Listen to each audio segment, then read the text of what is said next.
Herri agintari eta ordezkariok, El Correo Vocento eta Santander Bankuaren arduradunok, de Ibarra jauna, Isasi jauna, eta zuekin batera zareten goi-kargun guztiok, jaun Andreok guztiok egunon. Eskerrik asko zuen gonbidapenagatik, ematen didazuen aukerarengatik. Eskertzen dut foro honetara etorri zareten guztion presentzia eta baita ere streaming bidez jarraitzen duzuen guztion interesa. Eskertzen dut, benetan, gaur hemen denok izan ahal izatea. Agradezco sus palabras y la oportunidad que me ofrecen el Foro El Correo y el Banco Santander para compartir este encuentro. Comienzo con un diagnóstico de la pandemia. La Organización Mundial de la Salud declaró la pandemia el 11 de marzo de 2020.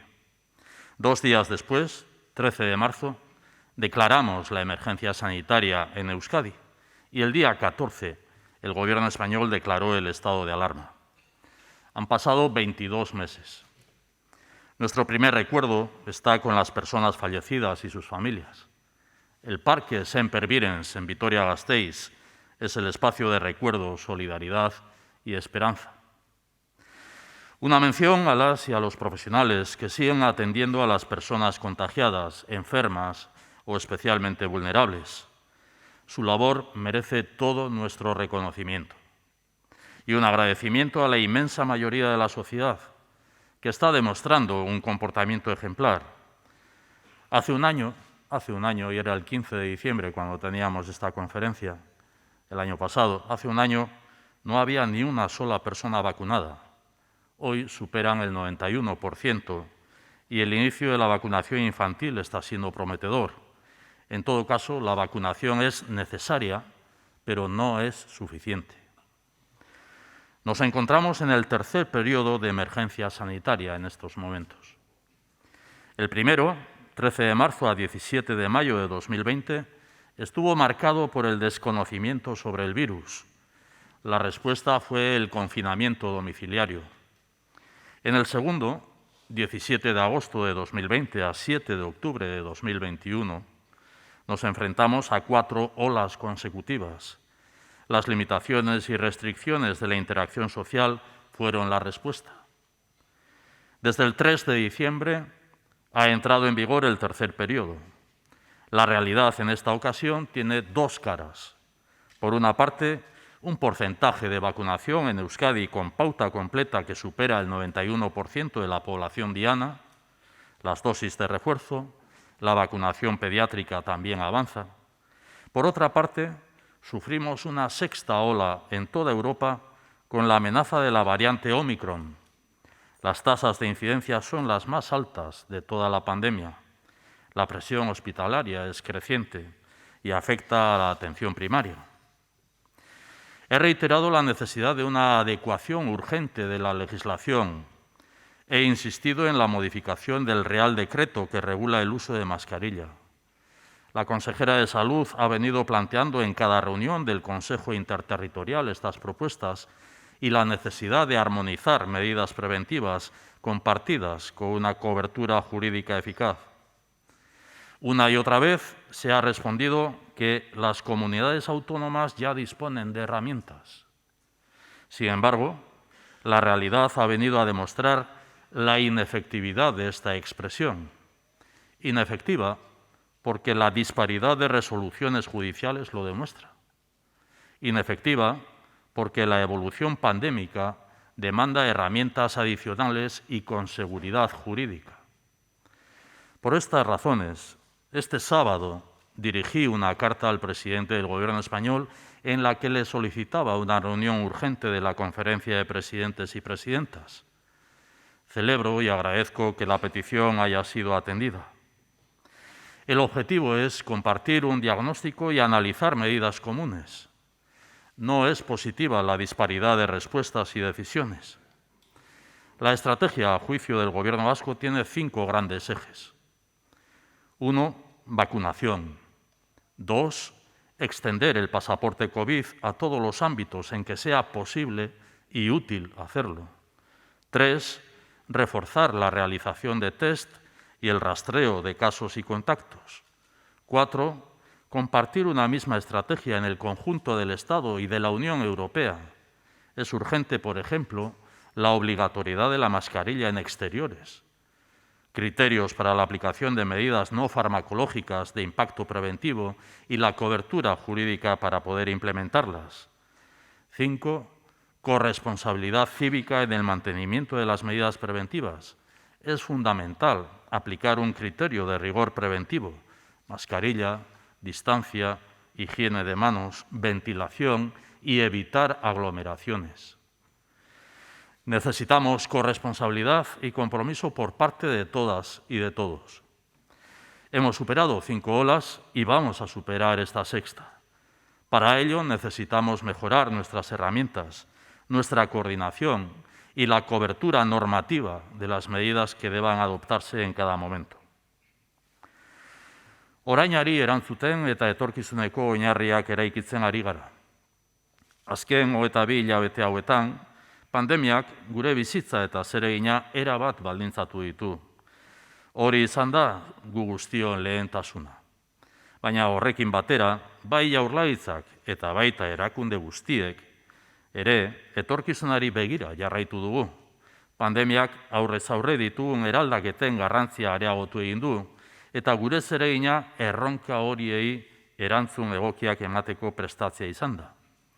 Ziur naiz, krisialdi honetatik indartuta irtengo garenaz.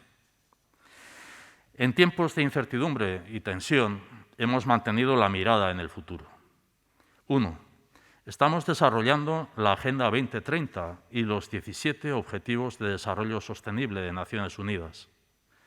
Desde el 9 de noviembre contamos con un foro multiagente que da respuesta al Objetivo 17, que demanda alianzas para transformar la realidad. Este foro es un espacio de puesta en común, un ámbito de cogobernanza entre instituciones y un marco de gobernanza colaborativa entre las instituciones públicas y los agentes sociales. 2. Contamos con un diagnóstico y una estrategia compartida en torno a nuestro modelo de desarrollo humano sostenible. Nos encontramos en un punto de inflexión y contamos con una base sólida y acordada. Plan Berpiztu, de reactivación económica y empleo. Plan de Ciencia, Tecnología e Innovación 2030. Estrategia de internacionalización Euskadi Basque Country. Basque Green Deal, Programa de Transición Energética y Economía Circular.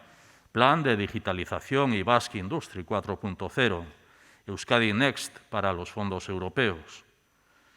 A nuestros recursos endógenos se unirán en 2022 los recursos procedentes de los fondos europeos, principalmente del Mecanismo de Recuperación y Resiliencia. Por un lado, se están materializando las transferencias del Estado a las comunidades a través de las distintas conferencias sectoriales. De lo distribuido hasta la fecha, alrededor de un 40% de lo previsto, 538 millones de euros han correspondido a Euskadi.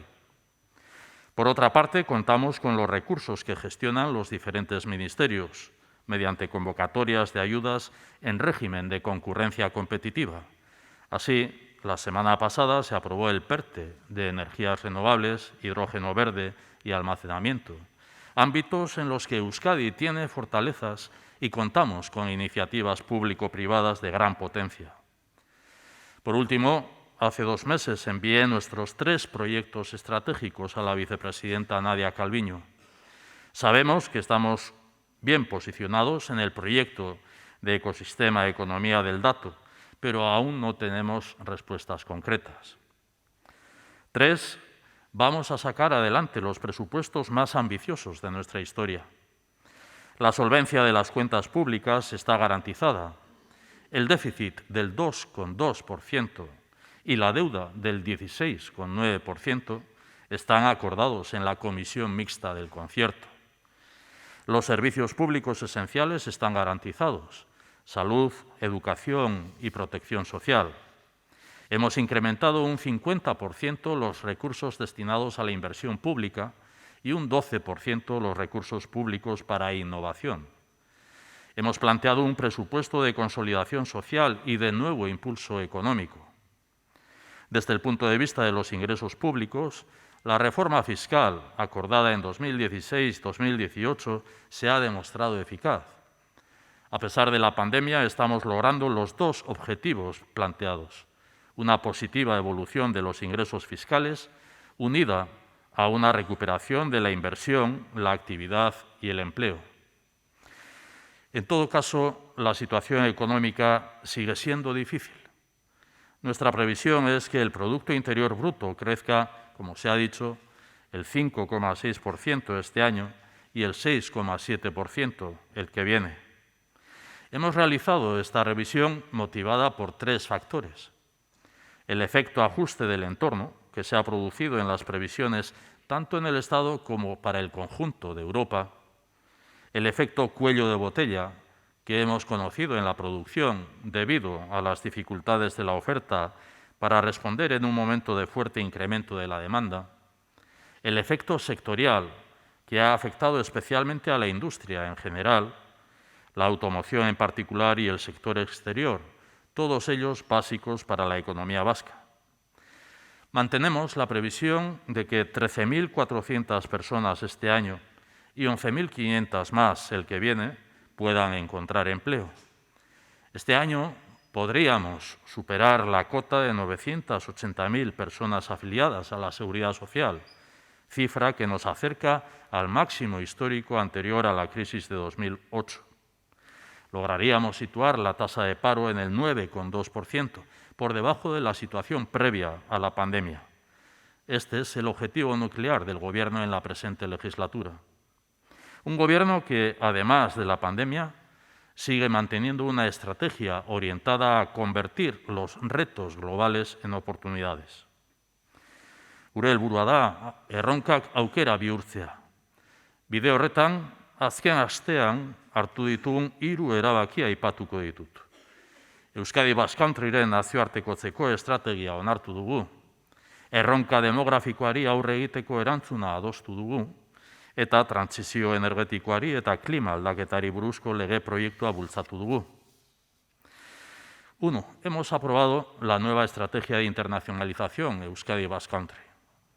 Vamos a seguir ampliando la red exterior. Este año próximo abriremos la delegación en París, así como 2 nuevas oficinas de Basque Trade and Investment en Japón y Corea del Sur.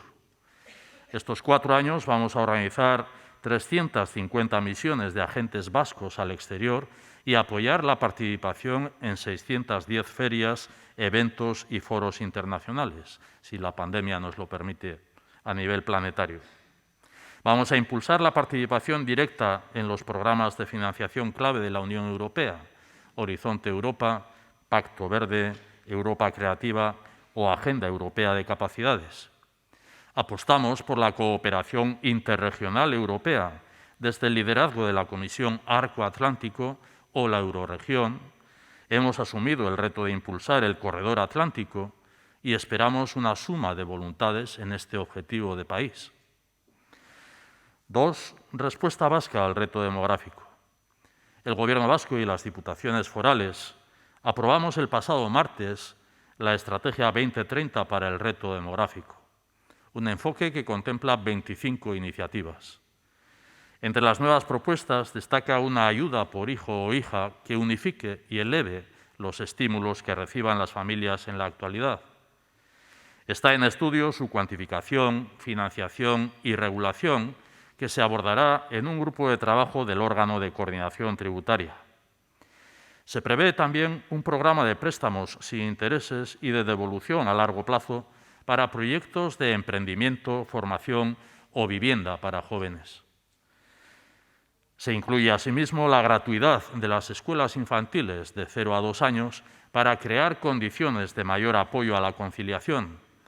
Nuestra prioridad es contribuir a un cambio de tendencia tanto en las tasas de natalidad como en la edad de emancipación. La estrategia incluye medidas que favorecen el acceso a la vivienda para jóvenes, la conciliación corresponsable, el envejecimiento saludable, la inserción migratoria o la revalorización rural o el empleo juvenil. Venimos trabajando en respuesta a la declaración de la década del empleo de Naciones Unidas y la Organización Internacional del Trabajo. Así, el programa Berpiztu compromete promover 25.800 empleos entre la juventud estos 4 años. 3. Proyecto de ley de transición energética y cambio climático. En julio de 2019, Euskadi se unió a las instituciones políticas, sociales y académicas de todo el mundo con la declaración de emergencia climática por un territorio neutro en carbono y más resiliente. Euskadi se ha sumado al Pacto Verde Europeo a través de la aprobación del Basque Green Deal y hemos puesto en marcha la Comisión Interdepartamental para avanzar en el anteproyecto de ley de transición energética y cambio climático. Contamos con fortalezas que debemos seguir poniendo en valor. Hace 2 semanas, Financial Times publicó un artículo sobre las fortalezas del modelo económico vasco.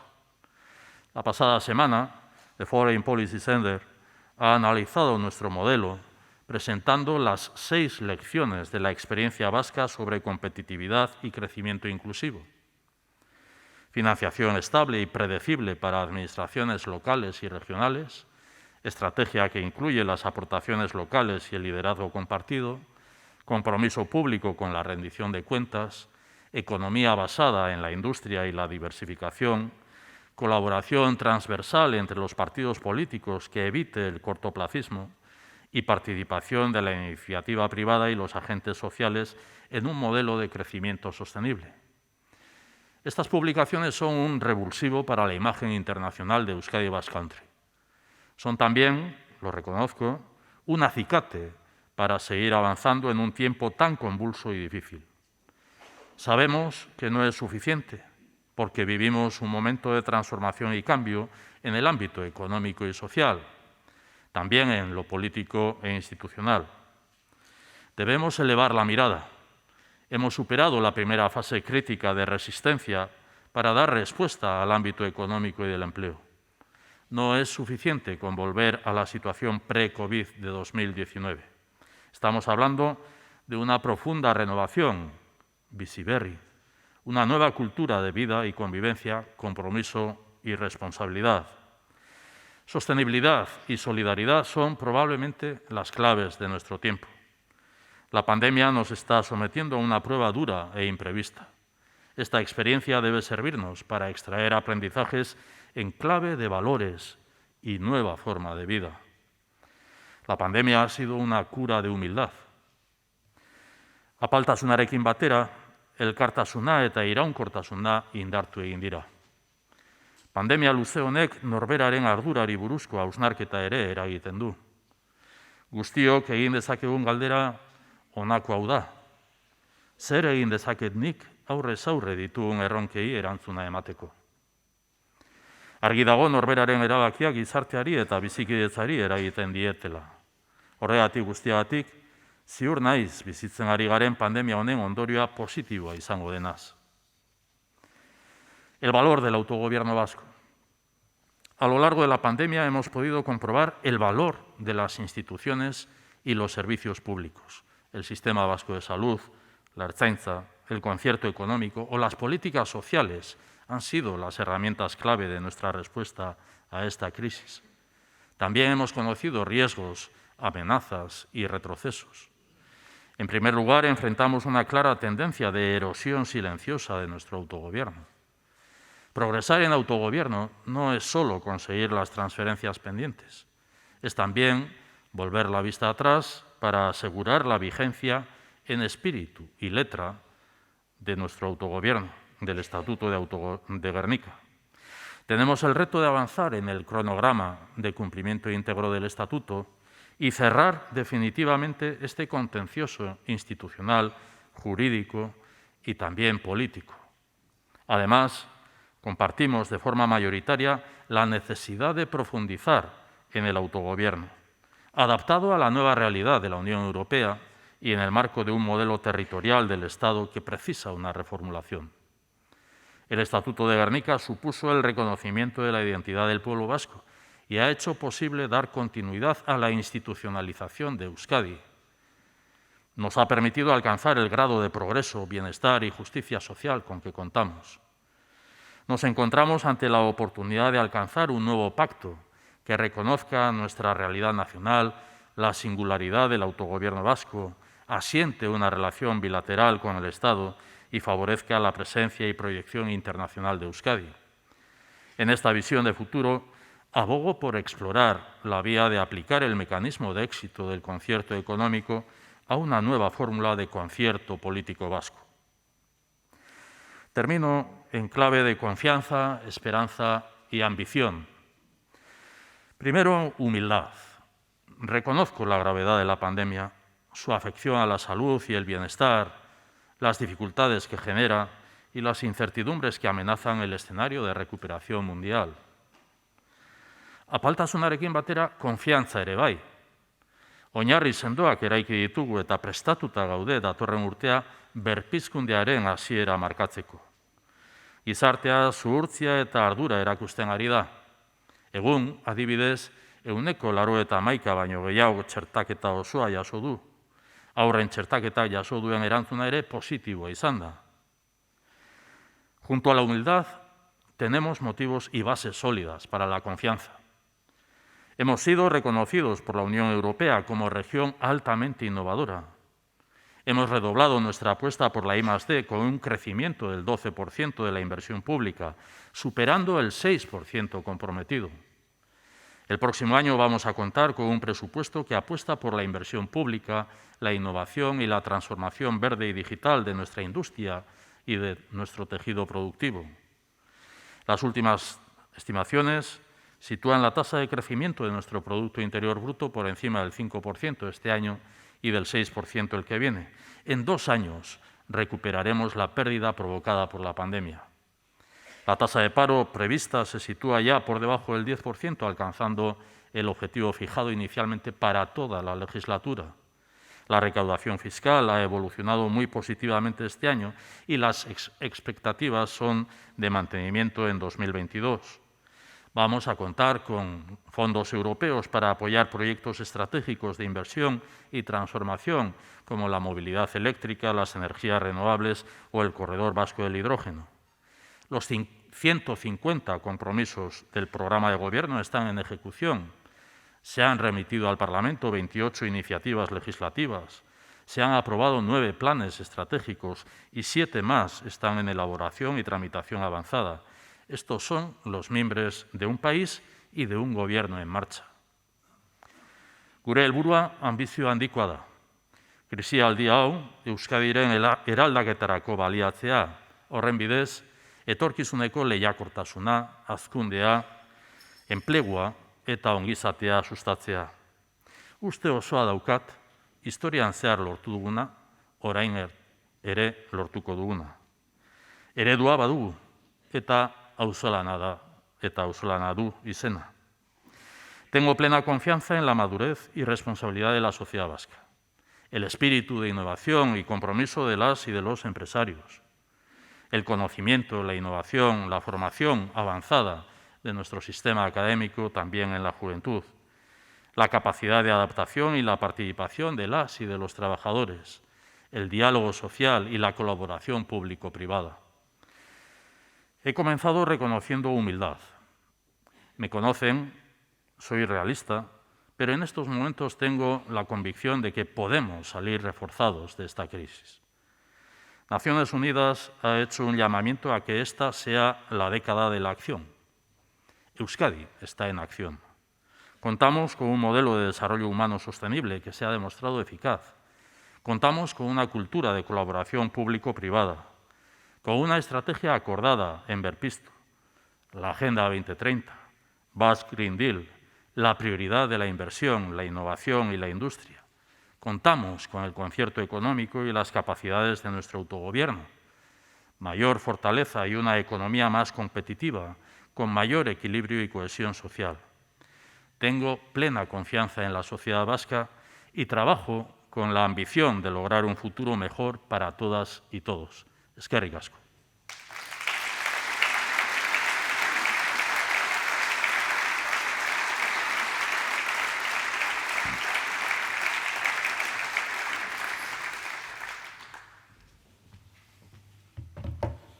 Egunon, lehendakari, egunon a todos.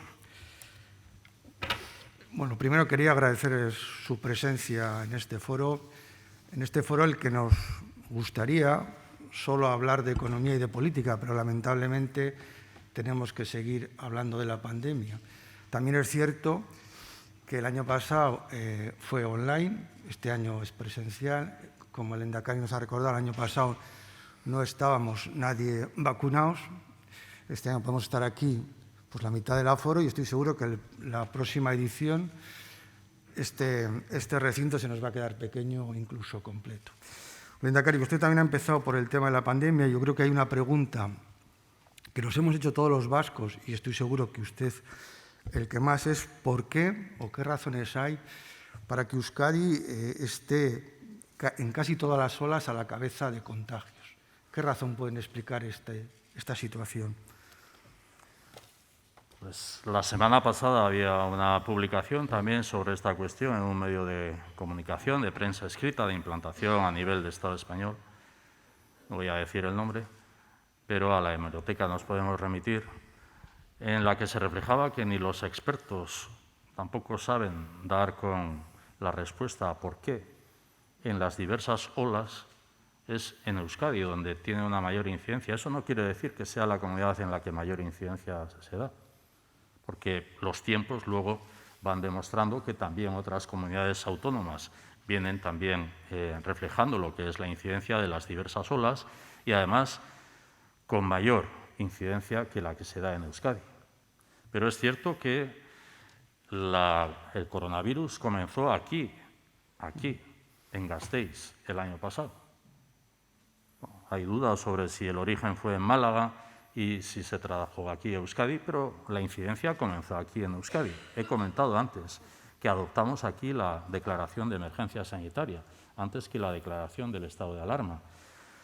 Ya me he repetido en ocasiones anteriores, fue aquí donde decidimos confinar un municipio, como fue el municipio de La Bastida, o donde decidimos cerrar los colegios en La Bastida primero y en Gasteiz inmediatamente después, antes de que se decidiera en ninguna otra parte del Estado español. Así ha sido sucesivamente con diversas olas o con las diferentes olas. Y también habría que ver en esta radiografía o fotografía cómo incide de manera diferente en uno o en otro territorio de la propia comunidad autónoma de Euskadi. ¿Cuáles son las causas que se dan para que incida de una manera mayor en un territorio que en otro territorio, siendo los tres territorios miembros de la comunidad autónoma, siendo las mismas políticas que estamos llevando a cabo? Bueno, es una incógnita. Pero en todo caso, reitero, aquí sufrimos la incidencia, lo sufre Navarra, lo sufre Aragón, lo sufre Castilla-León, lo sufre La Rioja. Bueno, esto es algo que se comenta también en el Consejo Interterritorial del Sistema Nacional de Salud. No me gustaría tener que llegar a la conclusión de algo que se dijo en una de las últimas reuniones del Consejo Interterritorial del Sistema Nacional de Salud por parte de alguno de los participantes, y era que quizás es que se deba a que nuestro acento es diferente.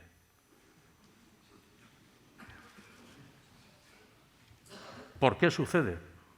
Pues nadie se explica. Hemos puesto en análisis la especial densidad de población en Euskadi, la movilidad de un municipio a otro municipio, la concentración de municipios. Hemos puesto también en análisis lo que es el modo de vida, la convivencia, la interacción social. Hemos puesto muchos factores, pero nada destaca de lo que es la causa de por qué en Euskadi se da prioritariamente en tiempo la incidencia que luego se traslada a otras comunidades autónomas. Quizás lo importante es decir que la situación efectivamente es muy delicada y que apelo a la responsabilidad individual y colectiva. A mí se me también critica, lo asumo, también en el ámbito político parlamentario, de que cargo la responsabilidad sobre la sociedad. No cargo la responsabilidad sobre la sociedad.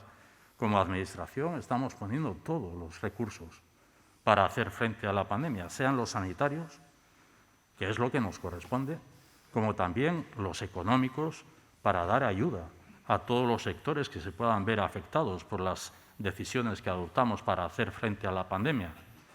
Pero es que apelo a lo que es la responsabilidad individual, personal de cada uno de nosotros y de nosotras, empezando por mí mismo. Por lo tanto, vuelvo a apelar a la responsabilidad individual y colectiva.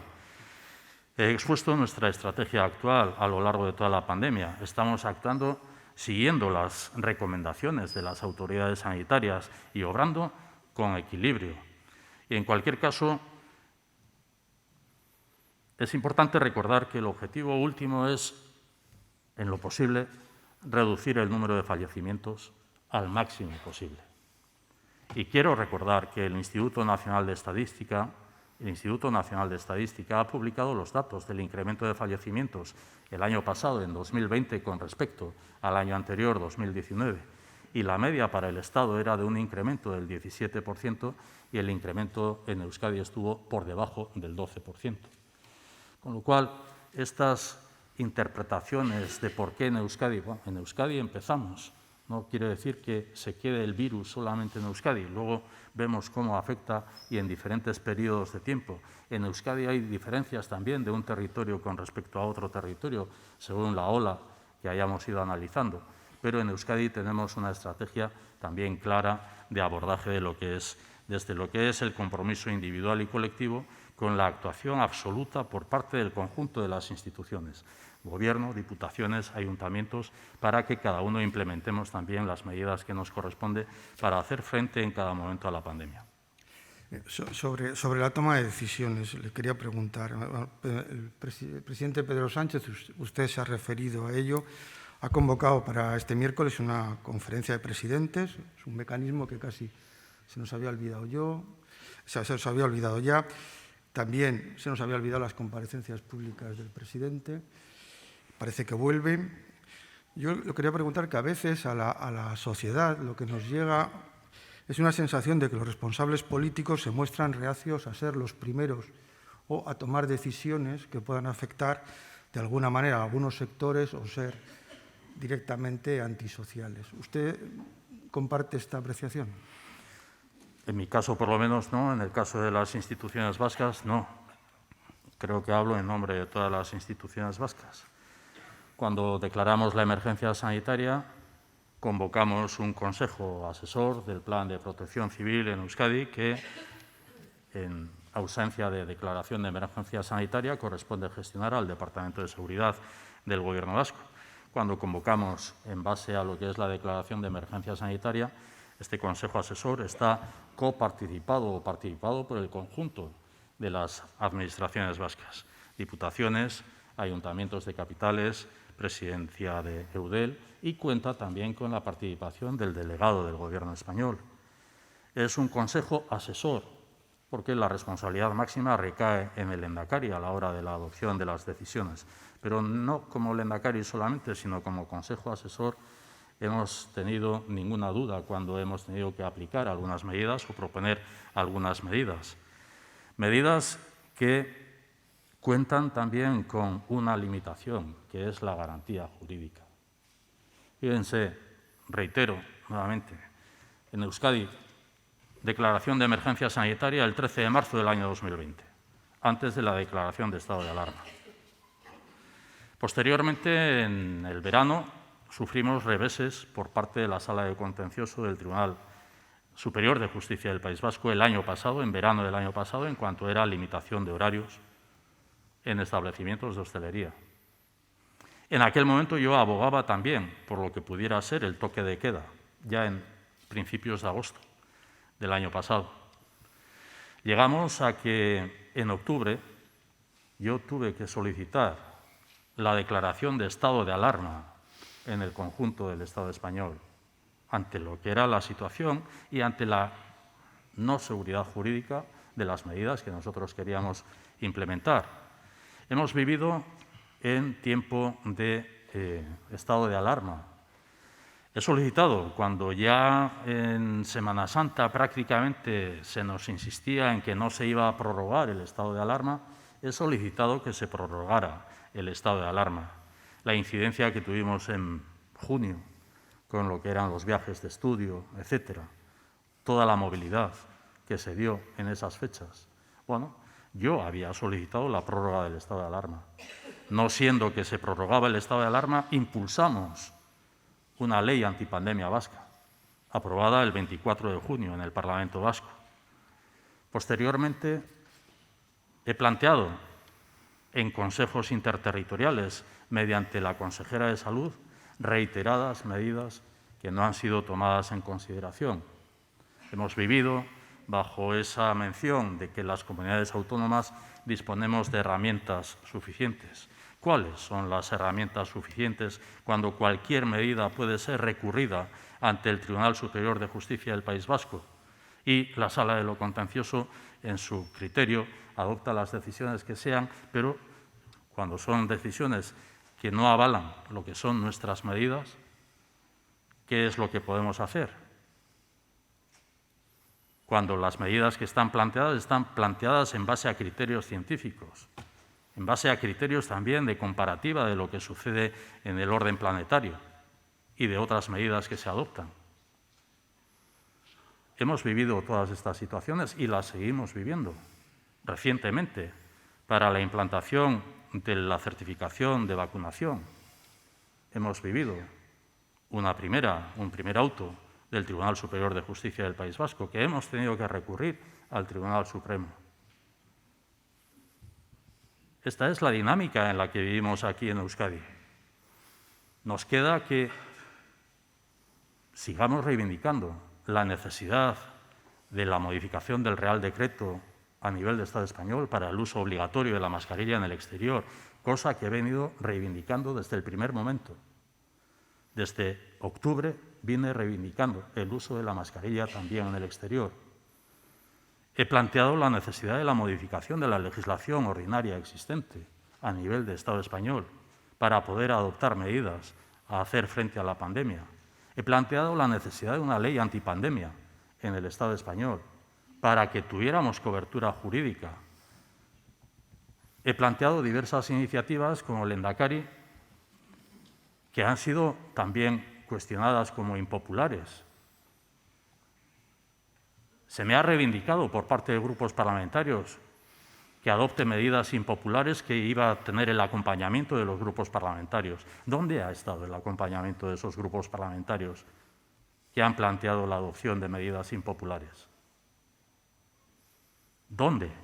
En el comportamiento también de determinados sectores a nivel social. Y las medidas que hemos venido adoptando han intentado también guardar un equilibrio ponderado de lo que es la afección a la salud en el sistema sanitario, atención primaria, presión hospitalaria, salud económica, salud emocional. No me duelen prendas, ni nos han dolido prendas a la hora de adoptar decisiones, pero no contamos con todas las herramientas, como se nos ha dicho que contamos las comunidades autónomas, y no contamos con la cobertura. Este sábado yo dirigí una carta al presidente del Gobierno español haciendo estas consideraciones y planteando la necesidad de una reunión de presidentas, presidentes de comunidades autónomas, ciudades autónomas, de las consejeras, consejeros de salud y de sanidad, de las directoras, directores de salud pública, para hacer un diagnóstico común y adoptar, en su caso, medidas que puedan también ser comunes. Y lo que vale para el Estado español vale para la Unión Europea. Por eso planteo también la necesidad de una política común por parte de las instituciones europeas. No puede ser que estemos Estados miembros de la Unión Europea con medidas absolutamente diferentes, generando también incógnitas, cuando no inseguridad. Pero si se trata de adopción de medidas, en este momento, hoy mismo, la consejera de Salud estará o planteará al Parlamento Vasco en su comparecencia determinadas recomendaciones, porque es ahí a donde podemos llegar, recomendaciones antes de lo que en su caso pudiera decidirse en la conferencia de presidentes. Dos cosas. Una, ¿con qué ánimo va a participar en esa reunión? Y dos, si cree que van a ser necesarias nuevas restricciones, como se están adoptando en otros países europeos, quizá no de cara a la Navidad, que no falta nada, sino para después de Navidad, una vez que si sigue la subida de contagios y los posibles efectos de las reuniones sociales navideñas? Bueno, el ánimo con el que voy a participar en esa reunión es absolutamente constructivo. Creo que nos hemos caracterizado desde Euskadi en hacer aportaciones en todo lo que fue la serie de reuniones de conferencia de presidentes, aportaciones tanto en el ámbito de la salud, como digo, como también en la economía. Fuimos la comunidad autónoma que planteó la necesidad de los PERTEs. Y fuimos y somos una comunidad autónoma que además complementamos los PERTEs con 150 euros más para aquellas personas que están en situación de ERTE, y que cobren menos de 20.000 euros anualmente. Hemos ido aportando también reflexiones en otras materias, pero el ánimo con el que me presento a la reunión que pueda ser de la conferencia de presidentes es absolutamente constructivo, pensando en que lo que tenemos que hacer es preservar la salud individual, colectiva de nuestra sociedad. Y en ese sentido, bueno, pues yo no sé si podrán ser medidas aplicables ya para Nochebuena, Navidad, estando a 48 horas de la celebración de las dos fechas. Nosotros hoy queremos recordar lo que fueron las medidas que existían el 7 de julio pasado, las que existían el 7 de julio, y las que existieron también en estas mismas fechas el año pasado. Queremos recordar las mismas. Lehendakari, es un poco difícil de entender lo que ha pasado con la recomendación de que no haya aglomeraciones y la decisión de algunos ayuntamientos de mantener las cabalgatas. Bueno, yo creo que estamos en ese periodo también de intentar conciliar todo lo que pudiera haber sido un trabajo de planificación desde octubre hasta estas fechas por las actividades que se pensaban realizar o se piensan realizar con lo que son las circunstancias que ahora nos limitan también de cara a la ejecución posible o no de esas actividades que venían ya siendo programadas. Yo, en este sentido, como consejera de Salud y lehendakari, lo que hemos planteado ha sido unos consejos, unas recomendaciones a las autoridades institucionales en la medida en que las circunstancias actuales invitan a no celebrar determinadas actividades de la misma manera que se venían celebrando hasta el año 2019. Eso no quiere decir que estemos limitando o que estemos restringiendo. Estamos planteando lo que es la adecuación de la celebración de esas actividades a las circunstancias actuales. Si tenemos una premisa que es la de preservar la salud individual, colectiva, si entendemos que hemos de evitar situaciones de riesgo, si entendemos que como situaciones de riesgo, una de ellas es la de las aglomeraciones, donde no se guardan distancias, si entendemos que todo esto existe y lo podemos evitar celebrándolo de otra manera, esa es nuestra recomendación a todas las autoridades, que cada una y cada uno sabemos si nuestro municipio está en situación de riesgo. Si el panel es muy claro, el mapa es muy claro, sabemos en qué color está. Si está en rojo, si está en situación de riesgo, ya es una cuestión de coherencia el adoptar las decisiones que sean más pertinentes de cara a evitar esas situaciones de riesgo, donde la de la aglomeración es una de ellas. Usted ha dicho que la pandemia ha sido una cura de humildad, un poco para todos. No sé hasta dónde llega esa cura de humildad, pero da la sensación de que antes de la crisis del COVID los vascos estábamos convencidos de que teníamos un sistema sanitario puntero en España. Sin embargo, lo que ha pasado es que la realidad es que más o menos ha respondido de forma similar a otros sistemas sanitarios. ¿Usted cree que tenemos que introducir cambios en ese sistema? Siempre hay que mejorar, indudablemente. Siempre hay que mejorar, pero antes de la pandemia ya teníamos el reto en lo que es la atención primaria, en el refuerzo de lo que es la atención primaria, que viene también parejo a lo que es la dignificación también de la concepción de lo que es la atención primaria, incluso por las propias estudiantes, los propios estudiantes en la Facultad de Medicina o en las facultades de Medicina. Entre nosotras y nosotros hablamos muchas veces que hay una mayor predisposición porque parece que tiene más prestigio el dedicarse a determinadas especialidades médicas en hospitales que no dedicarse a la atención primaria. Bueno, este es un reto que venimos planteando desde antes de la pandemia, el refuerzo de la atención primaria. Es una lección aprendida que ya traíamos desde antes y estamos haciendo verdaderos esfuerzos en la contratación de más profesionales en la atención primaria. El sistema sanitario vasco yo creo que sigue siendo puntero a nivel de Estado español. Las encuestas, las valoraciones de los propios profesionales, de las propias asociaciones médicas del propio Estado español, sitúan al sistema sanitario vasco a la cabeza de los sistemas sanitarios en el conjunto del Estado español. No lo decimos nosotros, lo dicen las propias asociaciones de profesionales. El sistema sanitario vasco tiene en este momento un plan de contingencia en los hospitales, un plan de contingencia en el que nos hallamos en un escenario 3 sobre 5 escenarios y contamos con capacidad de respuesta y con recursos suficientes. Aquí en Euskadi no hemos tenido la necesidad de hospitales militares, como en otras comunidades autónomas en el pasado, afortunadamente. Hemos aportado a otras comunidades autónomas también material para poder hacer frente a la pandemia. Tenemos un sistema sanitario que es absolutamente comprometido, que estamos incrementando los recursos presupuestarios todos los años, todos los ejercicios. De cara al ejercicio del presupuesto del año 2022, el año que viene, es el Departamento de Salud también el que se va a ver beneficiado de todo lo que es el incremento porcentual comparativo con respecto a otros departamentos. Por lo tanto, yo creo que las encuestas dicen que la sociedad vasca tiene una confianza en el sistema sanitario y es que es el sistema sanitario que está mejor valorado también por las asociaciones de profesionales de los sistemas sanitarios a nivel de Estado español. Bueno, si le parece, dejamos la pandemia y volvemos a lo que es el foro, expectativas económicas.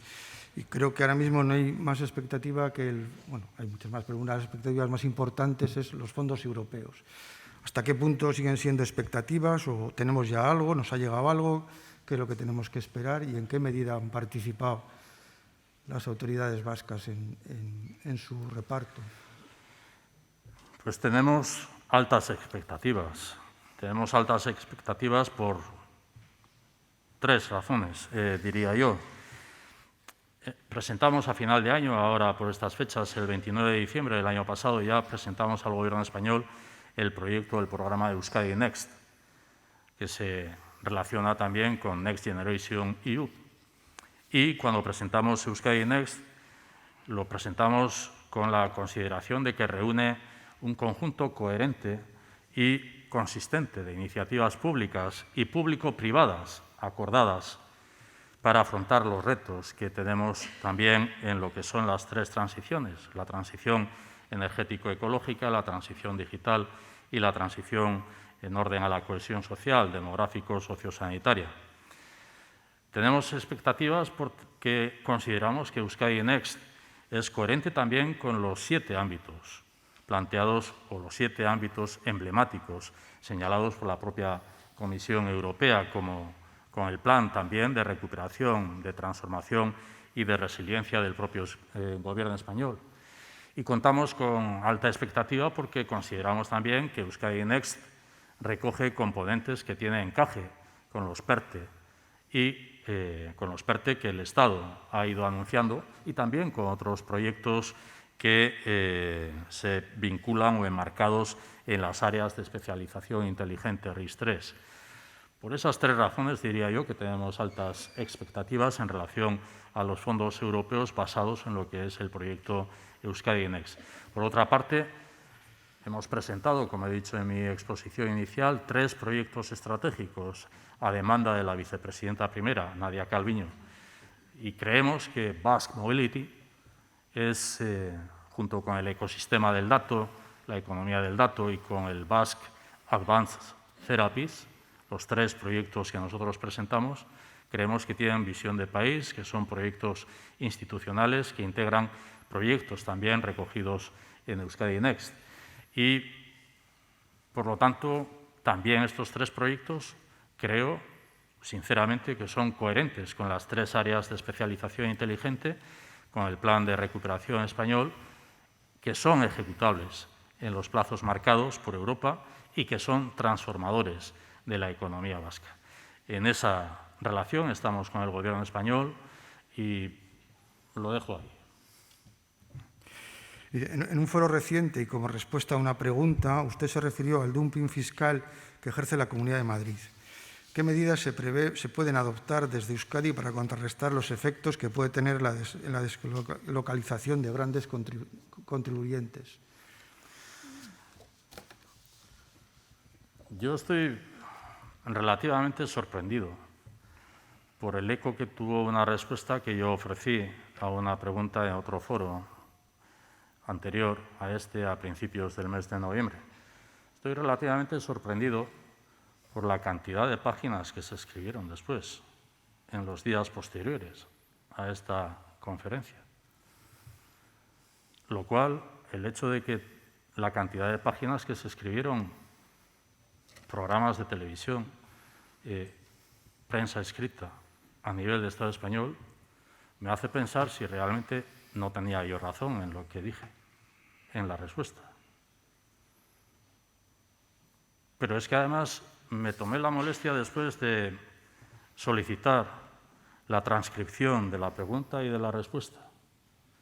Y he analizado la respuesta y me cuesta ver que en la respuesta yo tuviera una crítica a una comunidad autónoma determinada, sino que hizo una reflexión sobre lo que venía siendo una práctica habitual, una práctica ya conocida, y en ese sentido también apelaba a que más que una cuestión que nos afectara a la Comunidad Autónoma del País Vasco y a la Comunidad Foral de Navarra, afectaba a las comunidades autónomas de régimen común, llamadas de régimen común. Pero que esa es una cuestión que cada uno sabrá. Nosotros contamos con argumentos históricos, con argumentos económicos, con argumentos fiscales que justifican el concierto económico, el Convenio de Navarra. Y creo que hay mucha demagogia también interesada alrededor del propio concierto, y aprovecho para decirlo, y es preciso recordar el ABC del concierto económico. 1, que en el Estado existen sistemas de financiación autonómicos muy diferentes y que no son comparables, simplemente son diferentes y que son reconocidos por las instituciones europeas. Uno de ellos es el sistema foral o el concierto económico, el convenio económico que se aplica en Euskadi y en Navarra, mientras que en el resto del país el sistema es de régimen común, salvo las islas, también reconocido. Otro es que en el sistema de financiación común en el Estado se mantiene un control directo sobre los ingresos tributarios generados en territorio común, y que utiliza estos recursos para financiar sus propias competencias y para financiar las competencias de las comunidades autónomas de régimen común. Y en las comunidades forales, la Comunidad Foral de Navarra o en la Comunidad Autónoma del País Vasco, por el contrario, son las haciendas de estos territorios las que recaudan la totalidad de los tributos y después transfieren a la Hacienda Central una cuota para financiar la parte que les corresponde pagar de los gastos comunes del Estado, así como para financiar también el mecanismo de solidaridad interterritorial de los fondos de compensación interterritorial. Y la tercera cuestión clave, que creo que hay que destacar nuevamente, es que el sistema tributario y financiero de Euskadi y Navarra se basa en el principio de riesgo unilateral, de manera que sus competencias son financiadas exclusivamente mediante los recursos tributarios por ellos gestionados. Así, ni Euskadi ni Navarra dependen de forma alguna de las transferencias y de los fondos de financiación establecidos y provenientes de los recursos estatales, ni tampoco accedemos a los mecanismos de rescate financiero creados por el resto de comunidades autónomas. Hecho este paraguas, lo que sí destaco es que nosotros tenemos un ejercicio que el año que viene deberá estar en reflexión sobre lo que es el sistema fiscal, según lo que aprobamos en el año 2016 y 2018, tenía que haber sido evaluado el año pasado, pero como consecuencia de la coronavirus o del coronavirus, ni el año pasado ni este año han sido los años adecuados para hacer una revisión. El año que viene procederemos, el conjunto de las instituciones, a esa reflexión. Pero hemos cumplido dos objetivos: reactivar la economía y, por otra parte, dotarnos de recursos financieros propios para hacer frente a las políticas. Y esto es lo que dije también en aquella conferencia. ¿No será que estamos ocultando el debate sobre dos modelos sociales en base a dos modelos ideológicos en función de una política fiscal? Yo sé que hay un debate que es recurrente entre nosotras y nosotros y que será también objeto de reflexión el año que viene en esa evaluación, cuál es el del impuesto de patrimonio. Sé que existe un debate sobre esa cuestión y eso se analizará, se evaluará, pero el impuesto de patrimonio es uno de entre todas las figuras impositivas en un sistema fiscal. Y creo que nosotros hemos conseguido que, en base a nuestra especificidad reconocida por la propia Constitución española, como también por las instituciones europeas, nosotros adoptamos una política fiscal en base a un modelo social determinado, que es que tenemos que sufragar las políticas públicas sociales y que tenemos que sufragar las políticas públicas sociales mediante la captación de ingresos en base a nuestro riesgo unilateral, que nosotros no nos financiamos del Estado español, como las comunidades autónomas de régimen común.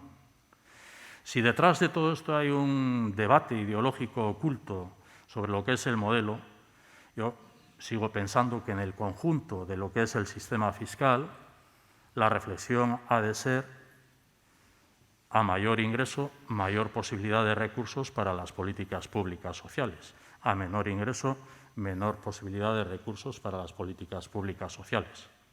¿Qué modelo? Euskadi adopta el modelo de a mayor recursos posibles desde el riesgo unilateral, mejores políticas sociales.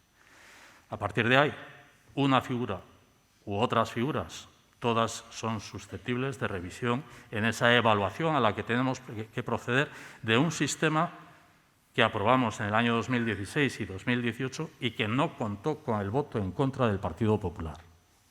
Que no contó con el voto en contra del Partido Popular, es más, contó con el voto favorable. Lehendakari, el entonces presidente del Círculo de Empresarios, Javier Ormazábal, en una entrevista en El Correo, llamaba la atención sobre el problema del atractivo de Euskadi para atraer empresas. Decía textualmente: no cogemos a los líderes y los perseguidores se nos están acercando. ¿Cree necesario reflexionar sobre esta situación y adoptar medidas? En la exposición inicial he hecho referencia a las dos publicaciones de Financial Times, como también de Foreign Office, publicadas la semana pasada. Y en ese sentido, yo creo que Euskadi es altamente atractiva. Altamente atractiva, como se dice también en muchos titulares en los medios de comunicación. Tenemos en cuenta también lo que es el fenómeno de la globalización, cuando se nos critica también la pérdida de talento, cuando nosotros mismos estamos invitando a que el talento que tenemos salga al exterior también a contrastarse en el exterior. Hace un mes todavía el Departamento de Desarrollo Económico, Sostenibilidad y Medio Ambiente entregaba becas Bain junto con las universidades, junto con empresas, para que los estudiantes vascos salieran al exterior de la mano de las empresas y de las universidades a explorar también el exterior. El reto que tenemos es atracción de talento, también que el talento vuelva y retener el talento. Y eso se hace también con condiciones de vida, no solamente salariales, sino con otro tipo de condiciones de vida, familiares, de desarrollo personal, también colectivo. Bien, pero Euskadi es altamente atractiva. Al mismo tiempo, en este ejercicio de debate se nos dice, bueno, las empresas vascas son compradas por las empresas. No, también las empresas vascas compran en el exterior empresas. También las empresas vascas. Estamos en el mundo global, estamos en la multilocalización, estamos en la internacionalización. Hoy conocemos también lo que es la capacidad exportadora de Euskadi después de todo este tiempo de pandemia. Estamos conociendo lo que es el atractivo también por parte de los fondos. Hemos emitido deuda este mismo año, que ha sido captada de manera absolutamente positiva en los mercados internacionales. Tenemos fondos internacionales que vienen aquí a Euskadi interesados también en invertir. Uno de los retos que tenemos aquí en Euskadi es que la diversidad de fondos propios que existen en Euskadi, fondos de inversión, entidades de previsión social voluntaria, se unan, se suman, busquen también objetivos compartidos para fortalecernos también desde lo que es nuestra propia capacidad en uso y recurso de los propios fondos. Pero Euskadi es absolutamente atractiva. En ese atractivo sigue funcionando como un lastre lo que es la conflictividad sindical. Bueno, la realidad es la que es.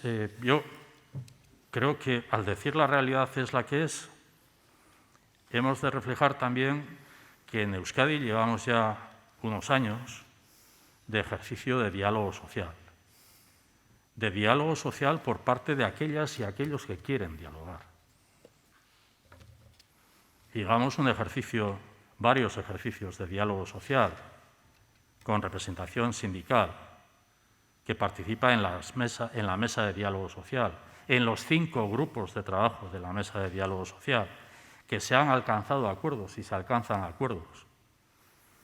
En ese sentido, la apelación es a aquellas personas o a aquellas entidades, sindicatos, que no comparten lo que es el planteamiento de representación en estos foros de diálogo social y que, por lo tanto, huyen de lo que pueda ser un compromiso colectivo. Pero existe un diálogo social franco y, además, fructífero por parte de todos los agentes que participamos en los 5 grupos de trabajo de la mesa de diálogo social. Y tenemos retos como también ámbito socioeconómico, laboral, que tenemos que afrontar en cuanto a lo que pueda ser una preocupación sobremanera que tenemos aquí en Euskadi es el nivel de absentismo laboral. Y esta es una preocupación real que hemos de saber trabajar también. Hemos de tener la preocupación también por lo que son los costes laborales aquí en Euskadi con respecto a otros ámbitos muy cercanos. Bueno, todo esto es lo que motiva la reflexión y la aportación de diagnósticos compartidos por parte de los diversos agentes que participan de las mesas de diálogo social, además de las otras políticas que hemos hablado, brecha salarial, discriminación salarial, conciliación, etcétera, formación, traslado de lo que es la formación al empleo. Creo que son ámbitos en los que venimos trabajando desde la relación institucional público-privada, si cabe también esta consideración en este ejercicio de diálogo entre 3 partes: instituciones, organizaciones patronales y sindicatos, representación social sindical. Quienes no participan, pues no podemos hacer otra cosa que seguir instando a lo que es la coherencia de participar en debates que se puedan dar en el ámbito del Estado español y, por lo tanto, participar también en los debates que se puedan dar aquí en la Comunidad Autónoma de Euskadi. Lehendakari, ¿a qué cree que se puede deber esas altas tasas de absentismo laboral en Euskadi? Bueno, no lo sé. Si estamos en una reflexión sobre lo que es la incidencia en el ámbito administrativo e institucional o en el ámbito laboral de lo que es la empresa privada, son cuestiones que hemos de considerar también en cuanto a lo que pueda ser porcentajes de asalariados y son reflexiones que sí nos invitan a esa preocupación. Yo no soy capaz de decir por qué las altas tasas de absentismo, pero que es una realidad que nos preocupa, sí. Lehendakari, pasamos a una pregunta política. Hemos pasado de presenciar una durísima pugna entre PNV y Bildu por su influencia en el gobierno de Sánchez a ver casi boquiabiertos cómo Bildu llegaba a un acuerdo presupuestario con su gobierno. ¿Cómo se explica este cambio de escenario y qué perspectivas de futuro pueden abrir? Bueno, en todo caso, creo que la explicación con respecto a lo que suceda aquí en Euskadi y más concretamente con respecto a lo que haya podido ser un acuerdo para el ejercicio presupuestario del año que viene corresponde decirlo a Euskal Herria Bildu, no al Gobierno vasco. Y lo digo porque no es la primera vez que dialogamos con Euskal Herria Bildu. No es la primera vez que dialogar y además hemos negociado con Euskal Herria Bildu. Hace ya 2 años tuvimos un proceso de negociaciones que llegó hasta el último minuto y en el último minuto, por la razón que fuera, Euskal Herria Bildu se echó atrás. Por lo tanto, el ejercicio de diálogo por parte del Gobierno con todas las formaciones políticas en Euskadi es permanente. Es permanente en el ámbito de la acción parlamentaria diaria. Todas las semanas se aprueban en el Parlamento, en los plenos ordinarios, proposiciones no de ley. El 40% de las proposiciones no de ley que se han aprobado en esta legislatura en el Parlamento vasco se han aprobado con el apoyo de algún otro grupo parlamentario más que los grupos que sustentan al Gobierno, el Partido Nacionalista Vasco y el Partido Socialista de Euskadi. Y en esos apoyos están tanto Euskal Herria Bildu como está el Partido Popular. Es un ejercicio de diálogo permanente y, por lo tanto, de búsqueda de acuerdos, tanto en lo que puedan ser iniciativas legislativas no vinculantes, como también en otro tipo de iniciativas legislativas, sean leyes, como por ejemplo es la del presupuesto. Yo no creo que tengamos que hacer cábalas, conjeturas ni elucubraciones sobre lo que tenga que ser el futuro, porque el presente es que el Gobierno de coalición entre el Partido Nacionalista Vasco y el Partido Socialista de Euskadi cuenta con mayoría absoluta. Y, por lo tanto, no necesitaríamos del apoyo de ninguna otra formación política. Ya tenemos mayoría absoluta, pero el compromiso del Gobierno vasco es intentar, además del diálogo, ensanchar los acuerdos posibles con aquel que esté dispuesto a alcanzar acuerdos. El año pasado veíamos que había una posibilidad con Elkarrekin Podemos y este año no ha sido posible porque no ha habido disposición a un acuerdo por parte del Elkarrekin Podemos con el Gobierno vasco. En ejercicios anteriores ha habido una posibilidad de acuerdo de abstención, de la misma manera que con EH Bildu en este momento de abstención. Ha habido acuerdos de abstención con el Partido Popular y, sin embargo, llevamos unos años con los que no es posible porque no hay disposición al acuerdo por parte del Partido Popular. Bueno, el compromiso del Gobierno vasco y del Lehendakari sigue siendo el mismo, a pesar de contar con mayoría absoluta y no necesitando de ninguna otra formación política, intentar alcanzar acuerdos mediante el diálogo con otras formaciones políticas. Lo vamos consiguiendo en otras leyes que se han aprobado recientemente en el Parlamento vasco ya. Hemos aprobado leyes con el apoyo del Partido Popular o hemos aprobado leyes con el apoyo de Euskal Herria Bildu. En el acuerdo presupuestario hemos alcanzado un acuerdo para la abstención de Euskal Herria Bildu. Pero eso queda ahí, no significa nada más. Usted ha sido siempre muy tajante a la hora de señalar que la izquierda abertzale no alcanzará la plena normalidad política hasta que no reconozca la injusticia del daño causado. Esto lo ha dicho usted muchísimas veces. Yo lo que le voy a preguntar es, ¿esta línea roja para qué tipos de acuerdo funciona? No creo que haya dicho yo que no alcanzará la normalidad democrática, cuando la normalidad democrática corresponde también a que en su momento el Tribunal Supremo validó los estatutos presentados por Sortu.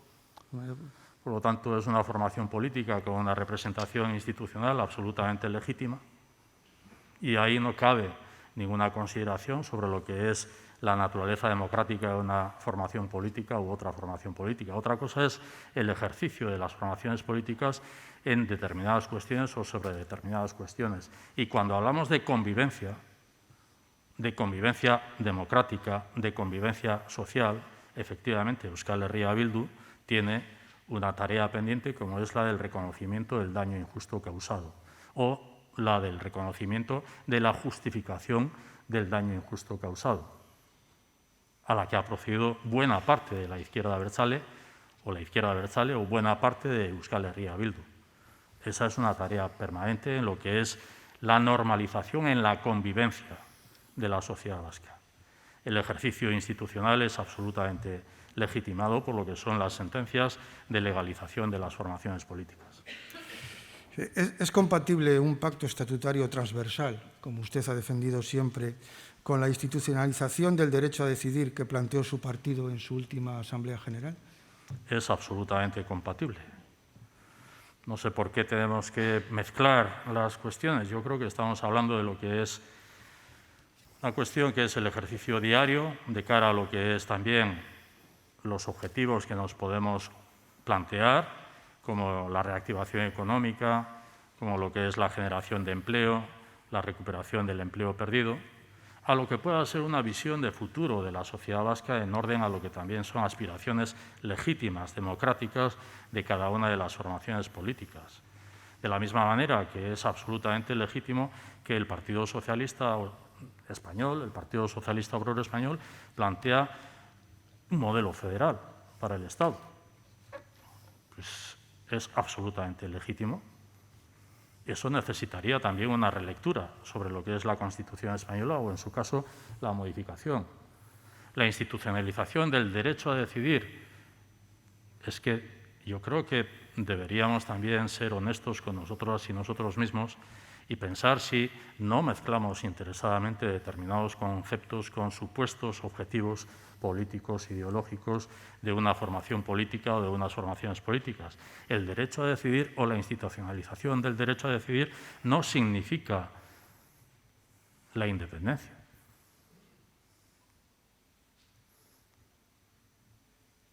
¿Qué problema hay en institucionalizar la capacidad de la consulta a la ciudadanía?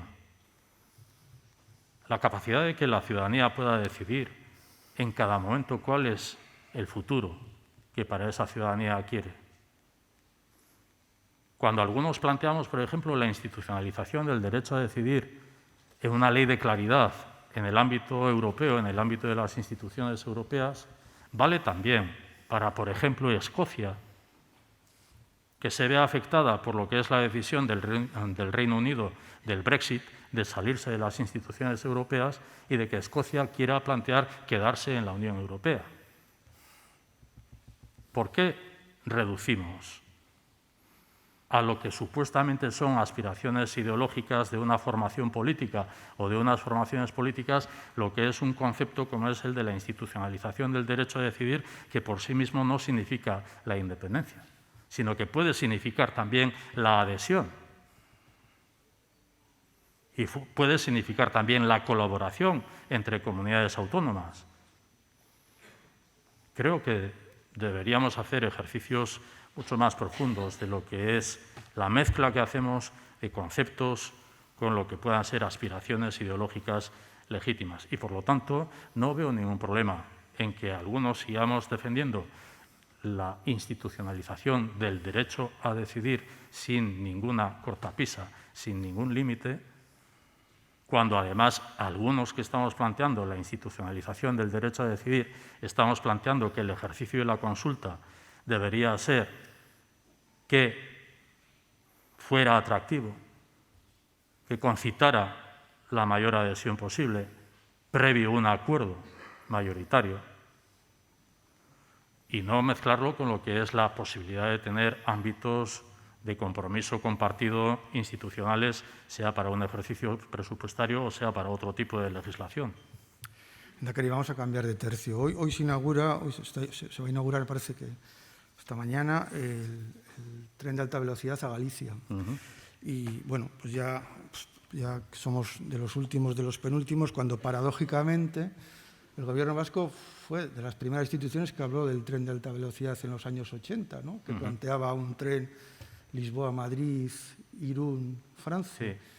De ahí hemos pasado a quedarnos los últimos. Yo lo que le quería preguntar ahora, si al asumir la encomienda para ejecutar el soterramiento, esto nos va a adelantar las fechas del tren o vamos a seguir teniendo que esperar. De entrada nos adelantará las fechas para lo que es la Y vasca, pero lo que es para la conexión con Madrid o para lo que es la conexión con Bruselas, no sé. Se adelantará mientras no haya compromiso real por parte del Gobierno español que, de la misma manera que llega hoy a Galicia, pueda llegar a Euskadi el tren de alta velocidad o de velocidad alta que parta de Madrid o parte de donde sea. El problema es que estamos centrándolo casi exclusivamente en lo que es la Y vasca y en lo que es el acceso a las capitales de una manera o de otra manera, y no caemos en la cuenta de que la Y vasca es parte del corredor atlántico Y no caemos en la cuenta de que es parte de la red transeuropea del transporte, que está fijada como objetivo prioritario por las propias instituciones europeas desde el año 1994. Si no hay más que ver el mapa de la península y ver cuáles son los trazados del tren de alta velocidad existentes y los que están en construcción. Todavía hace pocas semanas se daba el anuncio de la licitación de 3 tramos en lo que era Burgos-Vitoria, que estamos hablando de la Y vasca, pero que nos conecte con Madrid, que nos conecte con Bruselas. Y son 2 los estados apelados en este sentido, el Estado español y el Estado francés. El sábado, la Mancomunidad de Electos de Iparralde tenía un debate y una votación sobre lo que era su posición con respecto a la construcción del tren de alta velocidad desde Burdeos a Dax y desde Dax a Hendaya. Hemos sido presidentes de la región de Nueva Aquitania y el Endacari quienes hemos viajado a Bruselas a entrevistarnos con la anterior comisaria de Transportes para que desde las instituciones europeas se insistiera ante los Estados francés y español en el impulso para la construcción del corredor atlántico. Hemos sido el Endacari quien se ha dirigido a presidentes en plural del Gobierno español por carta, como también con el presidente de Nueva Aquitania, al presidente de la República Francesa anterior, quienes también nos hemos dirigido ante cumbres hispano-francesas que se celebraban para que ambos estados se comprometieran en la construcción del trazado del corredor atlántico.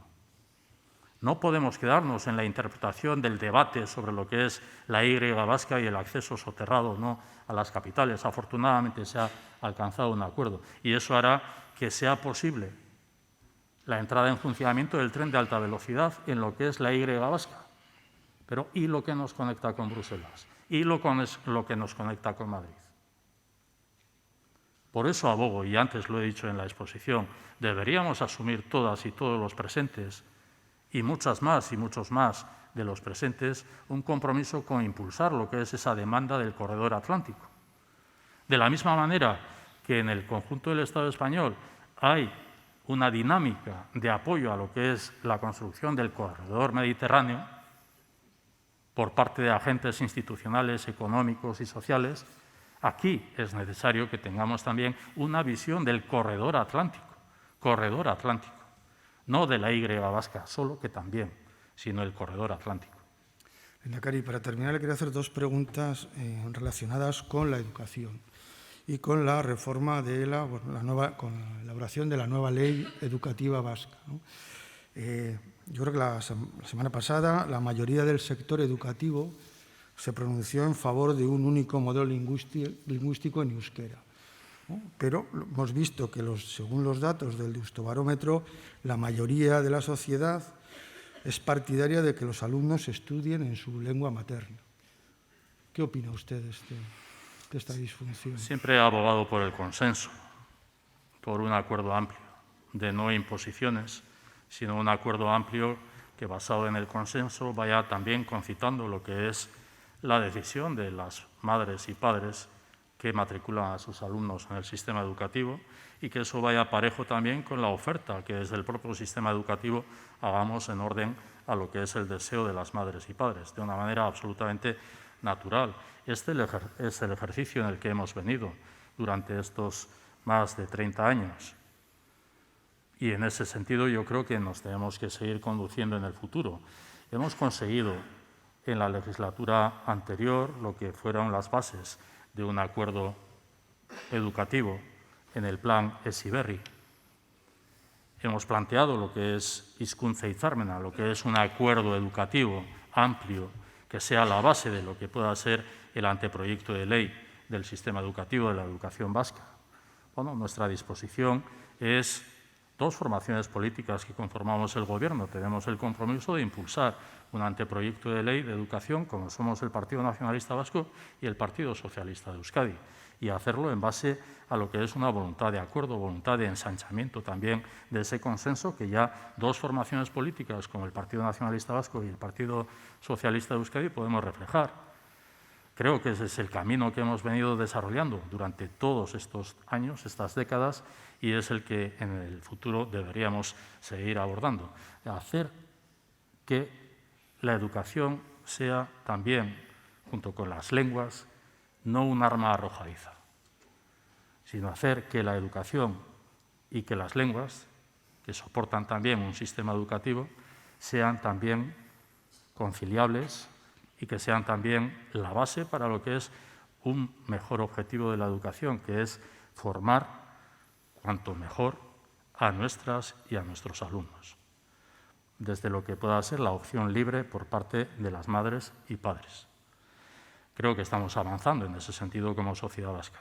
Sí, en relación con esto, a veces el debate educativo se pone demasiado el foco en la cuestión lingüística, pero también es cierto que Euskadi en los últimos tiempos no hemos tenido unos grandes resultados en las evaluaciones de nuestros alumnos. Y no sé qué se puede hacer para mejorar esta formación y tener unos jóvenes más competitivos.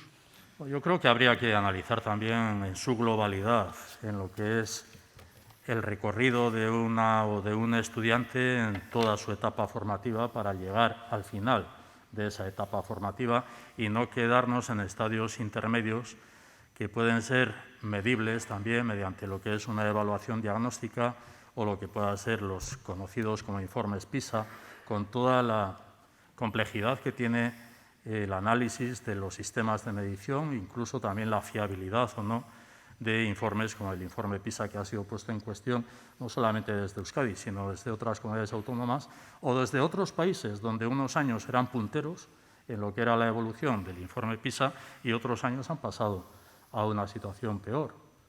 Bueno, creo que hemos de mirar el conjunto y mirar lo que es la excelencia de nuestros estudiantes y de nuestras estudiantes cuando salen de la universidad o salen de la formación profesional. La excelencia de nuestro sistema universitario, con el nivel de titulaciones académicas universitarias, comparativamente con el que se da en otras comunidades autónomas. Somos la comunidad autónoma con mayor titulación académica en nuestros jóvenes, en el ámbito universitario. Y todavía la semana pasada, en el ámbito de lo que es la formación profesional, reconocían también los proyectos que hemos presentado a nivel de concurso estatal.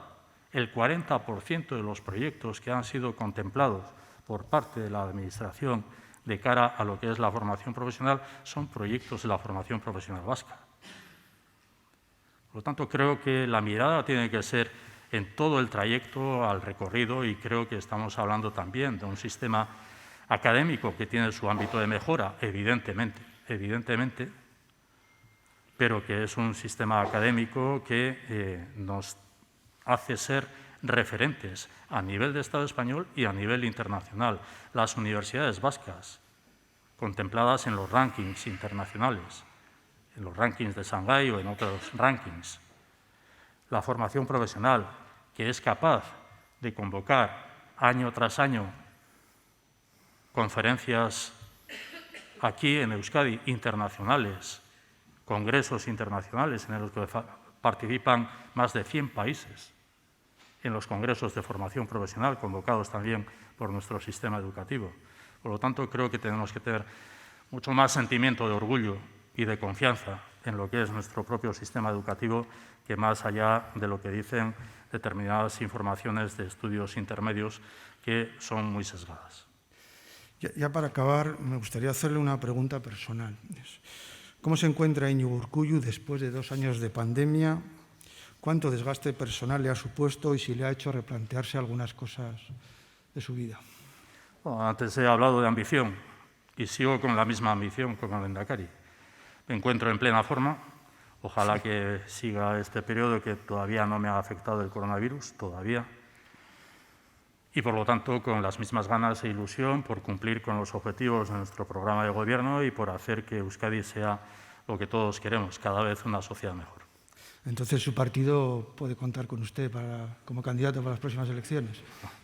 El partido decidirá, pero yo también decidiré y en este momento lo único que decido es el día a día, casi. Lehendakari, pues muchísimas gracias. Muchísimas gracias a todos y les deseo una feliz Navidad y que se lo pasen muy bien. Muchísimas Zorionak. gracias.